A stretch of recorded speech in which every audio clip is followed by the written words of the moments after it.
तो good morning मेरे देश के भविष्य, कैसे हो आप लोग। आशा करते हैं आप लोग अच्छा ही होंगे। आप लोगों को मेरे चैनल छोटू जीएस पर आप लोगों का स्वागत है। ठीक है, ये एसएससी जीडी का प्रीवियस क्वेश्चन पूछा गया था, जो कि पिछले साल पूछा गया था। ये इस बार फिर से हम रिवाइजन करवा रहे हैं। तो आप लोग अगर ये क्वेश्चन देख रहे हो तो आप पूरा सेशन देखना, और अच्छा लगा तो लाइक करना, कमेंट करना और शेयर करना। तो चलते हैं, स्टार्ट करते हैं। ठीक है, तो मेरे दोस्त एक बार लाइक जरूर कर देना। पूछा गया प्रसिद्ध बंगाल गीत एकता चरलोल किसकी रचना है। तो रविंद्रनाथ टैगोर जी का रचना है, जो कि हमारा राइट आंसर ए हो जाएगा। चलिए अगला क्वेश्चन चलते हैं। अगला क्वेश्चन पूछा गया है कि रामचरितमानस को किसने लिखा। ठीक है, पूछा गया है रामचरितमानस को किसने लिखा। तो तुलसीदास जी ने लिखा था, जो कि right is the be the right answer हो जाएगा मेरा। ठीक है, चलिए अगला क्वेश्चन चलते हैं। अगला क्वेश्चन पूछा गया है कि न्यायपालिका को संबंधित संविधान का संरक्षण कौन बनाता है। ठीक है, पूछा गया न्यायपालिका को संविधान का संरक्षण कौन बनाता है। तो ये न्यायिक समीक्षा बनाता है, जो कि हमारा D is the right answer हो जाएगा मेरा। ठीक है मेरा दोस्त, अगर सेशन अच्छा लग रहा है तो प्लीज़ लाइक कर दे, कमेंट कर दे और शेयर कर दे। हम ऐसा ही आप लोगों के लिए अच्छी अच्छी वीडियो लाता रहेंगे। अगर बुरा भी लग रहा है वीडियो, अगर पसंद नहीं आया तो प्लीज़ कमेंट करें या डिसलाइक मार दे, ताकि हम इसमें इम्प्रूव और कुछ कर दें। ठीक है, तो चलिए अगला क्वेश्चन चलते हैं। अगला क्वेश्चन पूछा गया भारत का अंतिम अंग्रेज गवर्नर जनरल कौन था। ठीक है, तो हमारा राइट आंसर हो जाएगा B is the right answer, Lord Mountbatten हमारा अंतिम अंग्रेज गवर्नर जनरल था। चलिए अगला क्वेश्चन चलते हैं। आप नोट करते चलिए या स्क्रीनशॉट लेते चलिए, इससे आपका फायदा होगा। मोबाइल में रहेगा तो आप याद नहीं कर पाओगे, लेकिन कॉपी में रहेगा तो आप याद कर पाओगे। ये मेरा अनुभव है। ठीक है मेरे दोस्त, तो चलिए पांचवा क्वेश्चन पूछा गया मानव शरीर में भारी मात्रा में आश्वन जल डालने से लाल रक्त कोशिकाएं, या पूछ रहा है कि अगर मानव शरीर में भारी मात्रा में आश्वन जल मतलब जल डालने से लाल रक्त कोशिकाएं क्या हो जाती है, सिकुड़ जाती है, या नई कोशिकाएं उत्पादित करती है, या सूजती है और फट जाती है, या ज़्यादा ऑक्सीजन ले जाती है। तो हमारा राइट आंसर हो जाएगा सी इज द राइट आंसर, सूजती है और फट जाती है। जैसे हम लोग बैलून में पानी डालते डालते डालते डालते अगर एक बार अंतिम में फट जाता है, इसी तरह हमारे चमड़ी भी इसी तरह फूल सूज जाती है और फट जाती है। चलिए अगला क्वेश्चन चलते हैं। आशा करते हैं आप लोगों को अच्छा वीडियो लगता होगा, तो आप लोग एक कमेंट एक शेयर कर दीजिए मेरे दोस्त।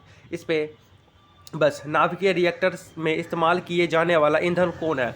ये यूरेनियम हमारा डी राइट आंसर हो जाएगा, यूरेनियम। नाभिकीय रिएक्टर में इस्तेमाल किए जाने वाले ईंधन कौन है, तो यूरेनियम है। चलिए अगला क्वेश्चन चलते हैं। अगला क्वेश्चन पूछा गया है कि प्रकाश संश्लेषण की क्रिया में प्रकाश का सबसे अधिक प्रभावशाली होती है। ये लाल सबसे अधिक प्रभावशाली होता है, और खतरा का निशान भी लाल होता है। हम लोग पीला जो देखते हैं बस, जो कि स्कूल का बस जो होता है वो पीले रंग का होता है, क्योंकि ये दूर से ही दिखाई देता है, इसलिए पीला रंग स्कूल का होता है। और लाल खतरे का रंग भी होता है। और प्रकाश संश्लेषण की क्रिया में प्रकाश सबसे अधिक प्रभावशाली होती है, तो वो लाल रंग से ही होती है। आप लोगों को ये भी ध्यान में रखना पड़ेगा मेरे दोस्त। तो ये आठवां क्वेश्चन पूछा गया है कि टीकाकरण रोगों की रोकथाम में मदद करता है, क्योंकि वह बीमारी फैलाने वाले जीवाणुओं को मारता है, या शरीर में प्रतिरोधक शक्ति पैदा करता है, या जीवाणु के संपर्क से बचाता है, या बीमारी फैलाने वाले जीवाणु को सक्रिय करता है। ये आपका राइट आंसर हो जाएगा, बी राइट आंसर हो जाएगा, शरीर में प्रतिरोधक शक्ति पैदा करता है। ठीक है, पूछा गया टीकाकरण रोगों की रोकथाम में मदद करता है, क्योंकि वह शरीर में प्रतिरोधक शक्ति पैदा करता है। ठीक है मेरे दोस्त, तो आप लोगों को पहले अगर एग्जाम में जाओगे तो सबसे पहले क्वेश्चन को आराम से पढ़ना, फिर थोड़ी देर सोचना, फिर टिक लगा देना। ये सही ही होगा, 110% सक्सेस हो जाएगा ये। ठीक है, नौवां क्वेश्चन पूछा गया है गोलकंडा किला किस राज्य में स्थित है। ठीक है, गोलकंडा जिला किस राज्य में स्थित है, तो ये हमारा आंध्र प्रदेश में स्थित है। ठीक है, गोलकंडा किला किस राज्य में स्थित है, तो आंध्र प्रदेश में स्थित है। ये पिछले साल भी पूछा गया था क्वेश्चन। ठीक है मेरे दोस्त, तो आप लोगों को याद रखना होगा। चलिए अगला क्वेश्चन चलते हैं, 10वां क्वेश्चन पे चलते हैं।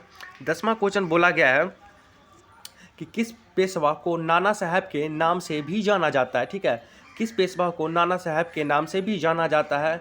तो ये बालाजी बाजीराव को पेशवा नाम से जाना जाता है। ठीक है, मतलब कि नाना साहब मतलब किस पेशवा को नाना साहब के नाम से भी जाना जाता है, मतलब नाना नाम से भी जाना जाता है, तो ये बालाजी राव को नाना साहब के नाम से भी जाना जाता है। ये आप लोगों को ध्यान में रखना पड़ेगा। ठीक है, चलिए अगला क्वेश्चन पूछा गया है कि जर्मनी में प्रयोग की जाने वाली मुद्रा कौन सी है? ठीक है, पूछा गया है जर्मनी में प्रयोग की जाने वाली मुद्रा कौन सी है?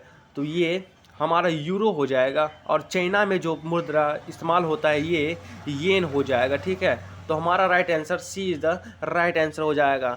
चलिए दोस्त, अगला क्वेश्चन पूछा गया है कि विश्व का दूसरा बड़ा महाद्वीप कौन सा है? विश्व का दूसरा बड़ा महाद्वीप कौन सा है? तो ये हमारा Africa, C is the right answer हो जाएगा, अफ्रीका। ठीक है मेरे दोस्त, विश्व का दूसरा बड़ा महाद्वीप सबसे है, और 7वां नंबर में मेरा भारत देश है। ठीक है मेरे दोस्त, आपको ये भी याद में रखना पड़ेगा। ये प्रीवियस क्वेश्चन का पूरा पेपर है जो कि पिछले साल पूछा गया था। अगर आप लोगों को सेशन अच्छा लग रहा है मेरे दोस्त, तो प्लीज़ एक लाइक और एक सब्सक्राइब और एक कमेंट करके हमें ज़रूर मोटिवेट करें, और हम आप लोगों को क्वेश्चन ला करके मोटिवेट करेंगे। सिर्फ इस पे प्रीवियस क्वेश्चन ही नहीं, कुछ दिनों के बाद अगर मेरा 1000 सब्सक्राइबर हो जाएगा तो अपना हम फेस रिवील करेंगे और स्मार्ट बोर्ड पे भी पढ़ाना शुरू कर देंगे मेरे दोस्त। और यहीं एक एक क्वेश्चन करके नहीं, चारों क्वेश्चन जितना है पूरा सबका एक बार एक तोड़ तोड़ के हम पूरा रिवीजन करवाएंगे मेरे दोस्त। बस आप मेरे साथ बने रहें और मुझे सपोर्ट करें। ठीक है मेरे दोस्त, इसका राइट आंसर सी हो जाएगा। चलिए अगला क्वेश्चन चलते हैं। अगला क्वेश्चन पूछा गया है कि कौन सा अधिकार सर्वोच्च न्यायालय को प्राप्त करता है? अगर आप लोग मेरा वीडियो अगर देख रहे हो भाई, तो प्लीज़ मेरा 6 सब्सक्राइबर है, बस इस पे 20 सब्सक्राइबर आज कंप्लीट कर दो, और 20 लाइक भी कर देना मेरे दोस्त, इससे मेरा मोटिवेट ज़रूर बढ़ेगा। तो कौन सा अधिकार सर्वोच्च न्यायालय को प्राप्त है? ठीक है, पूछा गया है कि कौन सी अधिकार सर्वोच्च न्यायालय को प्राप्त है? तो ये राजनीतिक पुनरीक्षण, न्यायिक पुनरीक्षण, कानून पुनरीक्षण, या इनमें से सभी। तो हमारा right answer D is the right answer हो जाएगा, क्योंकि ये पूरा ये सर्वोच्च न्यायालय को प्राप्त है। ठीक है मेरे दोस्त, तो आपको ये भी ध्यान में रखना पड़ेगा। चलिए सेकंड लास्ट अगर देखते हैं क्वेश्चन, तो सेकंड लास्ट पूछा गया है निम्न में से किस स्थान पर भारत का पहला उड़ी पोस्ट ऑफिस शुरू हुआ था? उड़ी पोस्ट शुरू हुआ था, तो ये बेंगलुरु, नई दिल्ली, हैदराबाद और यहाँ सूरत। तो ये कहाँ पे हुआ था? तो ये बेंगलुरु, ए इज़ द हमारा राइट आंसर हो जाएगा। निम्न में से किस स्थान पर भारत का पहला उड़ी पोस्ट ऑफिस शुरू किया गया था? तो ये बेंगलुरु में शुरू किया गया था मेरे दोस्त। तो चलिए लास्ट क्वेश्चन पूछा गया है, 15वां नंबर है।